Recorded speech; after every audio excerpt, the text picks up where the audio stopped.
एक गांव में गोपी नाम का एक किसान रहता था। वो बहुत ही मेहनती था। वो जितनी मेहनत करता था उतना ही गरीब था, क्योंकि उसे उसकी मेहनत का पूरा फल नहीं मिलता था। कभी फसल बाढ़ में बह जाती थी, तो कभी फसल खराब हो जाती थी, तो कभी फसल का सही दाम ही नहीं मिलता था। गोपी किसी भी तरह अपनी गरीबी से बाहर निकलना चाहता था। एक दिन वो अपनी पत्नी के साथ खेत में काम कर रहा था। तभी खेत के बगल से बहने वाली नदी में उसे एक टोकरी बहती हुई दिखाई दी। ओह, मैं तो थक गई हूँ खेत में काम करते करते। मुझसे अब और नहीं होगा। मेरी तो किस्मत ही फूटी थी जो मैंने तुमसे शादी की। ऐसा ना बोलो भाग्यवान। हम दोनों खूब मेहनत करेंगे, तुम देखना। एक दिन गांव के अमीर लोगों की तरह हम भी बहुत धनवान होंगे। यही बोलकर तो तुमने मुझसे शादी की थी। शादी को 3 साल हो गए। ना तो मेरे नसीब में धन आया और ना ही तो आराम। सुबह काम, दोपहर को काम और शाम को भी काम। वो देखो भाग्यवान, नदी में एक टोकरी बहकर आ रही है।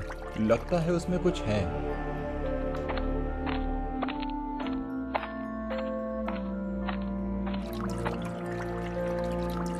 इसमें तो छोटा सा बच्चा है, ना जाने कहां से बहकर आया है। अरे हाँ, ये तो बड़ा ही प्यारा है। कोई राजकुमार लगता है। तुम बिल्कुल सही कह रही हो, लेकिन अब हम इसका क्या करें? वही करेंगे जो करना चाहिए। हम इसे अपनी औलाद की तरह पालेंगे। ये बड़ा होकर काम में हमारी मदद करेगा। उन दोनों ने उस बच्चे का नाम रवि रखा।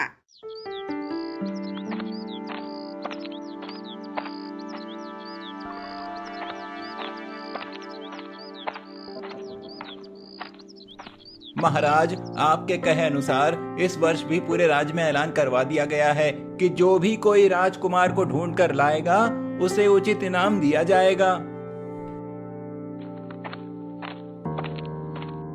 आज ही के दिन हमारा बच्चा हमसे बिछड़ गया था।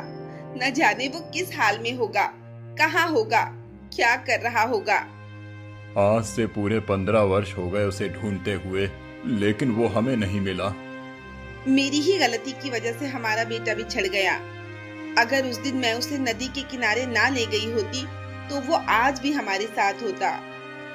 तुम चिंता ना करो, हम उसे ढूंढ लेंगे। एक एक करके 15 साल बीत गए। इस दौरान उनके 2 बच्चे हुए, एक लड़का, एक लड़की। लड़के का नाम उन्होंने प्रकाश रखा और लड़की का नाम रानू।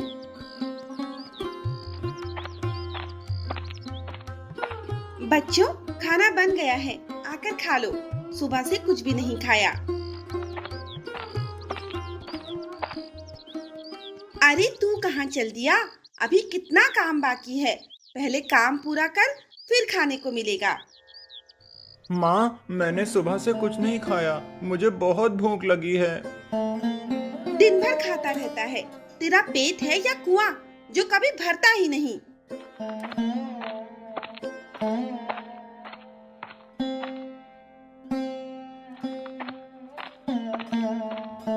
जल्दी से लकड़ी काट ले, खेत में भी चलना है, बहुत काम बाकी है।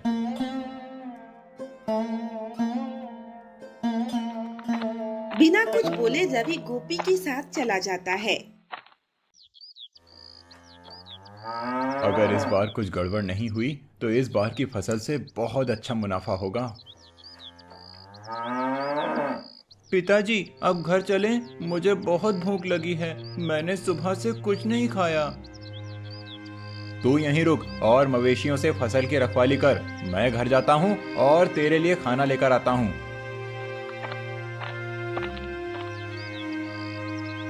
गोपी और सावित्री रवि के साथ सौतेला व्यवहार करते थे। वो दोनों उससे पूरा दिन काम करवाते थे और उसे पेट भरकर खाना भी नहीं देते थे। लेकिन बहुत ही जल्दी सब कुछ बदल गया। बहुत देर हो गई, लेकिन पिताजी अभी तक खाना लेकर नहीं आए।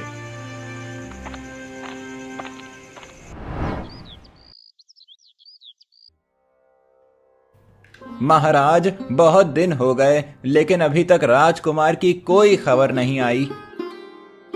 लगता है इस वर्ष भी हमारा बेटा नहीं मिलेगा। मिलेगा, जरूर मिलेगा। मुझे पूरा विश्वास है कि बहुत ही जल्द हमारा बेटा हमारे पास होगा। तुझे पता है हमारे पड़ोसी राज्य के राजा का बेटा आज से 15 साल पहले खो गया था, जो आज तक नहीं मिला। हाँ, मैंने भी सुना है कि 15 साल पहले राजा का बेटा नदी में बह गया था, जिसे वो ढूंढ रहा है, और जो भी उसके बारे में बताएगा राजा उसे बहुत बड़ा इनाम देगा। कहीं ये लोग रवि के बारे में बात तो नहीं कर रहे? अगर ऐसा है तो मैं बहुत ही जल्द माला माल होने वाला हूँ।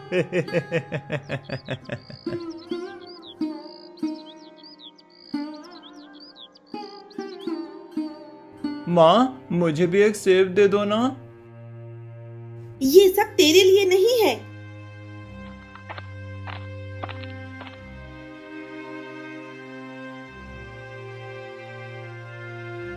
अरे तुम ये क्या कर रहे हो? पागल हो गए हो क्या? चुप करो, मैं अपने बेटे को सेब दे रहा हूँ। अरे लेकिन वेकिन कुछ नहीं, तुम जल्दी से मेरे बेटे के लिए एक प्लेट में मिठाई रख कर लाओ। न जाने इन्हें आज क्या हो गया है, लगता है पगला गए हैं। अरे भाग्यवान, मैं पगलाया नहीं हूँ, बल्कि बहुत खुश हूँ। जो खबर मैं अभी अभी सुनकर आया हूँ, अगर वो तुम सुन लोगी तो तुम खुशी से नाचने लगोगी। ऐसा क्या सुन लिया आपने? फिर तो हम माला माल हो जाएंगे। ये रवि हमारे लिए खजाने से कम नहीं है। अब से तुम इसका ख्याल रखना, अपने बच्चे से ज्यादा रखना, तभी राजा हमें इनाम देगा, नहीं तो। तुम चिंता ना करो जी, मैं रवि को अपने बच्चों से भी बढ़कर प्यार दूंगी।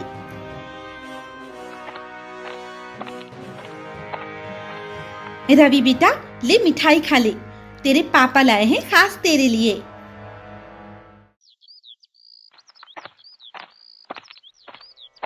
अरे ये क्या रवि बेटा, तू ये काम क्यों कर रहा है? चल मेरे साथ, मैंने तेरा मनपसंद गाजर का हलवा बनाया है। आज मैं तुझे अपने हाथों से खिलाऊंगी। तो फिर ये काम कौन करेगा? ये है ना, ये करेगा। दिन भर खेलता रहता है, कुछ काम धाम तो करता नहीं। सुन, जल्दी से सारी लकड़ियां काट के रखना, मैं अभी आती हूँ। रानू, तू भी अपने भैया की मदद करना। ना जाने माँ को आज क्या हो गया है, हम दोनों को पहली बार काम करने के लिए बोल रही है और रवि भैया से प्यार से बातें कर रही है। हाँ रानू, तू बिल्कुल सही कह रही है।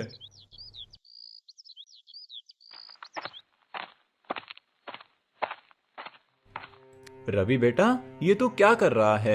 ये मुझे दे और तू घर जाकर आराम कर, तू थक गया होगा।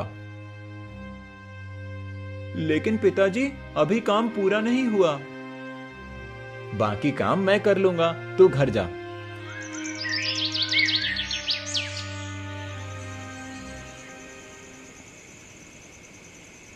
गोपी बेटा, तू यहां मत सो, अब से तू हमारे साथ अंदर सोएगा। ना जाने माँ और पिताजी को क्या हो गया है, आज से पहले तो उन्होंने मुझसे इतने प्यार से कभी बात नहीं की। मुझे तो कुछ गड़बड़ लगती है।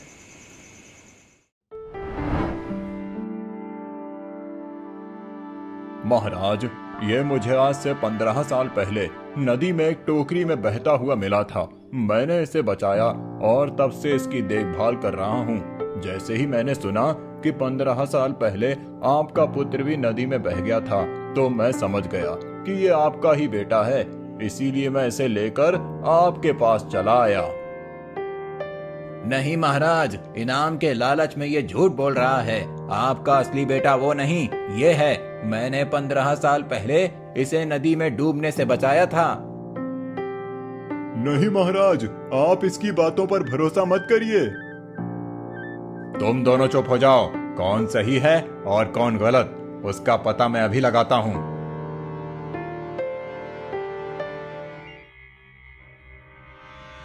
सैनिकों, इन चारों को बंदी बना लो और झूठ बोलने के इल्जाम में कैद खाने में बंद कर दो।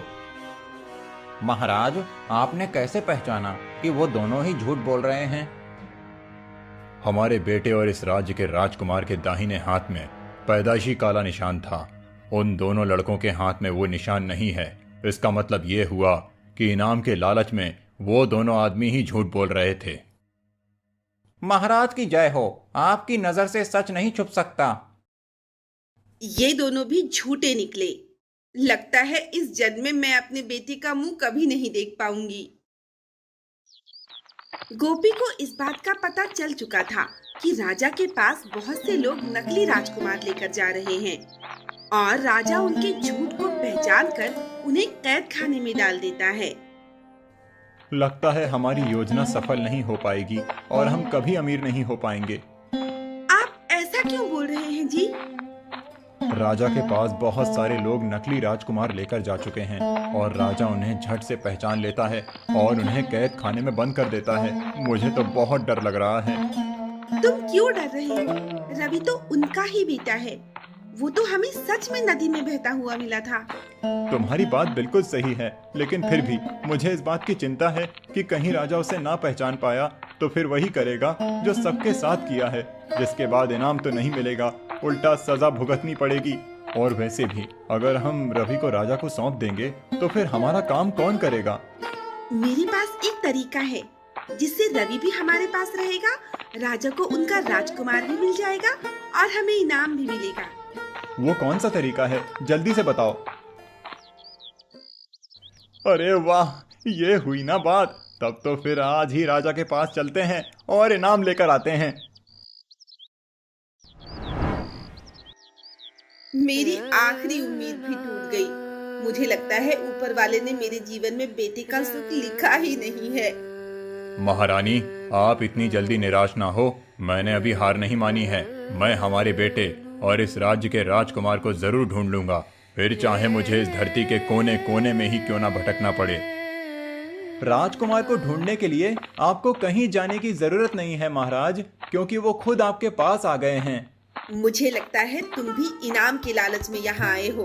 तुमसे पहले भी बहुत से लोग यहाँ नकली राजकुमार लेकर आ चुके हैं। मुझे तुम्हारी बात पर भरोसा नहीं। इससे पहले कि मैं तुम्हें सजा दे दूं, तुम यहाँ से चले जाओ।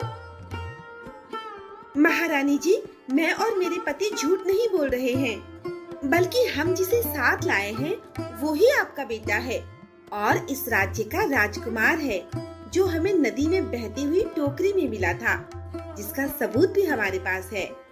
क्या सबूत है तुम्हारे पास? महाराज, आज से 15 साल पहले ये हमें इसी कपड़े में लिपटा हुआ मिला था। अरे, ये तो वही लाल कपड़ा है जिसमें मैंने राजकुमार को लपेटा था। इसका मतलब आप दोनों ने हमारे बच्चे की जान बचाई और उसे पाल पोसकर इतना बड़ा किया। मंत्री जी, खोया हुआ राजकुमार मिलने की खुशी में राज्य में उत्सव की तैयारी करो और इस किसान और उसकी पत्नी को ढेर सारे हीरे जवाहरात और रत्न देकर यहाँ से विदा करो। देखा मेरी तरकीब? हम दोनों राजा की सजा से भी बच गए और हमें इनाम भी मिल गया और रवि भी हमारे पास है और हमारा बेटा राजा महाराजाओं की जिंदगी जिएगा। अब तुम देखना जी, कुछ दिनों बाद हम भी राजमहल में राज करेंगे। राज। हाँ भाग्यवान, तुमने तो कमाल कर दिया।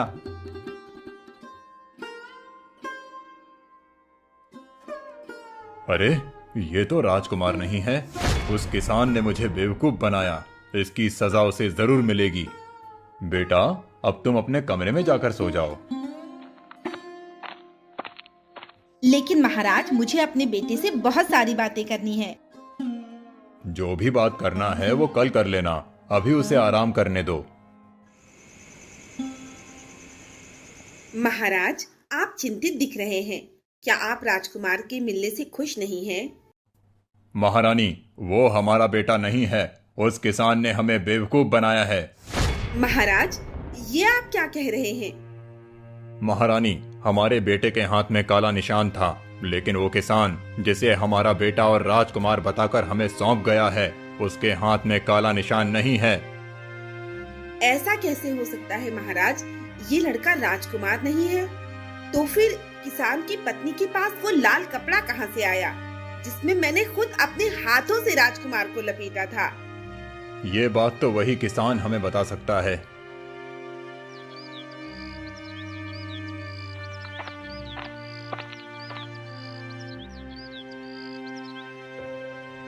महाराज, आपने यहाँ आने का कष्ट क्यों किया? मुझे बुला लेते, मैं ही आ जाता। अरे ये क्या, इस लड़के का चेहरा तो बिल्कुल मेरे जैसा ही है। कहीं ये कौन है? महाराज, ये हमारा बड़ा बेटा रवि है। मुझे लगता है ये किसान एक बार फिर मुझसे झूठ बोल रहा है। मुझे सच्चाई का पता लगाना होगा। उसके लिए इस किसान को अपने झांसे में लेना पड़ेगा। अगर लोगों को ये पता चला कि एक किसान ने मुझे बेवकूफ बनाया है तो लोग हंसेंगे मुझ पर और उनका विश्वास भी टूट जाएगा। राजा जब किसान के पास आया था तब वो बहुत गुस्से में था और उसे सजा देना चाहता था, लेकिन रवि को देखकर सच्चाई का पता लगाने के लिए अपनी बात बदल दी। उस दिन मैं आपको उचित इनाम और सम्मान नहीं दे पाया था, इसीलिए मैं खुद आपको लेने आया हूँ ताकि राजकुमार की जान बचाने के लिए आपका और आपकी पत्नी का राजकीय सम्मान करके उचित इनाम दिया जा सके। आप सभी मेरे साथ राजमहल चलिए। अरे वाह, और धन मिलेगा।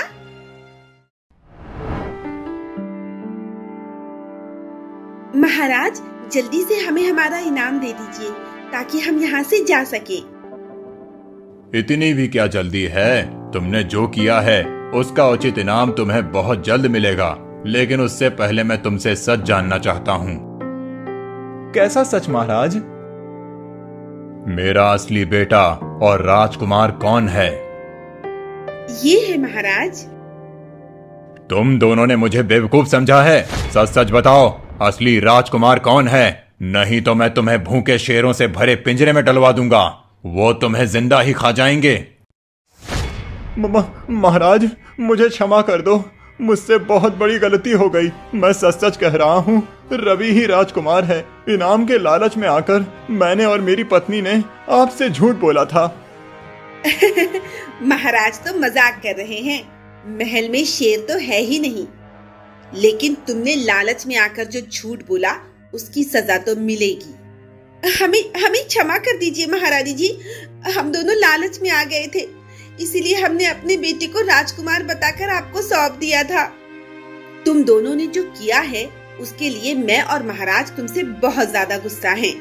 लेकिन तुम दोनों ने इस राज्य के राजकुमार की जान बचाई है, इसीलिए मैं तुम्हारी सजा माफ करती हूँ। अभी इसी समय यहाँ से चले जाओ।